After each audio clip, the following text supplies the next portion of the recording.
Hello friends, welcome to day classes. मैं हूं आपका दोस्त ये सौरभ मेहरा। तो आज इस वीडियो में हम बात करेंगे जीएसटी की क्यूआरएमपी स्कीम और जीएसटी की रेगुलर स्कीम में क्या डिफरेंस है। एसएससी को कौन सी स्कीम में जाना चाहिए, quarterly return monthly payment scheme में जाना चाहिए या जो स्कीम पहले चलती थी रेगुलर स्कीम उसमें जाना चाहिए। तो उसके बारे में हम आज इस वीडियो में बात करेंगे। कौन सी स्कीम किसके लिए फायदेमंद है, तो उसके बारे में हम आज इस वीडियो में बात करेंगे। तो पहले बात करते हैं रेगुलर स्कीम की। अगर एसएससी रेगुलर स्कीम में रहता है तो उसको रिटर्न्स कैसे फाइल करनी होगी।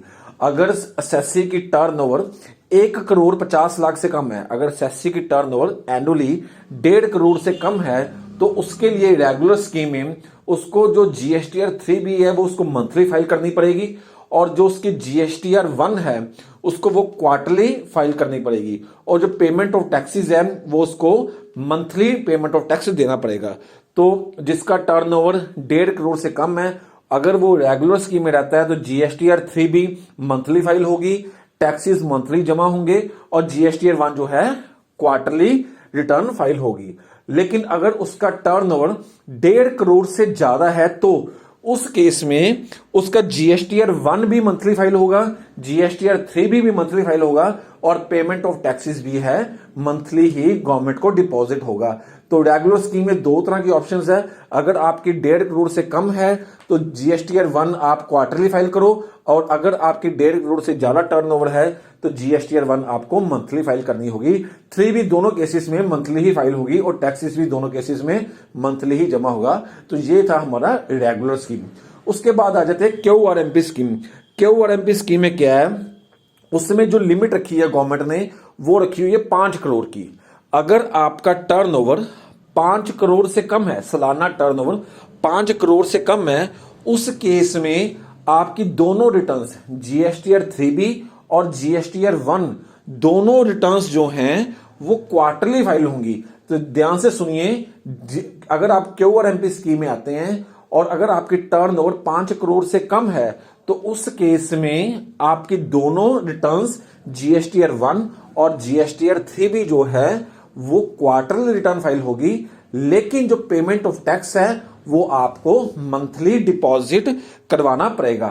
तो रिटर्न क्वार्टरली है और पेमेंट ऑफ टैक्स मंथली कैसे होगा, उसके लिए गवर्नमेंट ने आगे दो मेथड्स रखे हुए हैं, दो स्कीम्स रखी हुई हैं। एक है फिक्स्ड सम मेथड और दूसरा है self assessment method. Fix sum method में क्या है, अगर आपकी पिछली जो रिटर्न है, जीएसटी की पिछली जो रिटर्न है, अगर वो क्वार्टरली गई है तो उस क्वार्टर में आपने जितना टैक्स पे किया है उसका 35% जो है आप कैश में पे कर दो। मंथली आप 35% कैश में उतना टैक्स पे कर दो।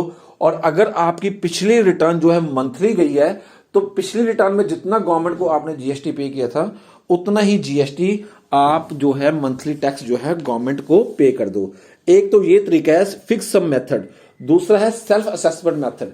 सेल्फ असेसमेंट मेथड में क्या है, जितना आपका आउटपुट सेल है, सेल पे जितना गवर्नमेंट को जीएसटी देना है उसमें से जितना आपका इनपुट टैक्स क्रेडिट है वो माइनस करो, और जो नेट देने वाला है आप उसको उसकी पेमेंट कर दो। तो इन दो तरीकों से आप गवर्नमेंट को है टैक्स जो है मंथली पेमेंट होगी अंडर क्यूआरएमपी स्कीम, लेकिन जो रिटर्न है वो रिटर्न जो है वो क्वार्टरली फाइल होगी, जीएसटीआर 1 और जीएसटीआर 3B, अगर आपका टर्नओवर 5 करोड़ से कम है तो। लेकिन अगर आपका टर्नओवर 5 करोड़ से ज्यादा है तो उस केस में क्यूआरएमपी स्कीम है ही नहीं, क्योंकि क्यूआरएमपी स्कीम की जो प्रोविजंस है वो तभी एप्लीकेबल है अगर आपका टर्नओवर 5 करोड़ से कम है। अगर आपका टर्नओवर 5 करोड़ से ज्यादा है तो उस केस में आपको रेगुलर स्कीम में ही जाना पड़ेगा। उस केस में आप जो है क्यूआरएमपी स्कीम में नहीं जा सकते हो। उसके बाद एक लोगों में मन में डाउट ये आ रहा है, क्या क्यूआरएमपी स्कीम जो है दिसंबर 2020 की रिटर्न पे एप्लीकेबल होगी? नहीं, क्योंकि क्यूआरएमपी स्कीम जो है वो 1 जनवरी 2021 से जो है एप्लीकेबल हुई है, इसलिए दिसंबर 2020 की रिटर्न पे क्यूआरएमपी स्कीम जो है वो एप्लीकेबल नहीं होगी। तो ये थी हमारी आज की वीडियो जिसमें हमने बात की है कि क्यूआरएमपी स्कीम में कौन जा सकता है और रेगुलर स्कीम में कौन जा सकता है। तो जिसका टर्नओवर 5 करोड़ से कम है उसके लिए दो ऑप्शंस हैं, चाहे वो रेगुलर स्कीम में आ जाए और चाहे वो क्यूआरएमपी स्कीम में आ जाए। तो हमारी रिकमेंडेशन है कि वो क्यूआरएमपी स्कीम में आए, ताकि उसकी जो रिटर्न्स हैं, अगर रेगुलर स्कीम में रहता है तो उसकी साल की 16 से लेकर 24 रिटर्न जाएंगी। अगर वो क्यूआरएमपी स्कीम में रहेगा तो उसकी जो है रिटर्न्स जो है वो 8 रिटर्न्स जाएंगी। अगर उसका 5 करोड़ से ज्यादा टर्नओवर है फिर उसके पास कोई ऑप्शन नहीं है, फिर उसको रेगुलर स्कीम में ही जाना पड़ेगा, फिर वो क्यूआरएमपी स्कीम में नहीं जा सकता। तो ये थी हमारी आज की वीडियो। उम्मीद करता हूं कि आपको ये वीडियो पसंद आई होगी।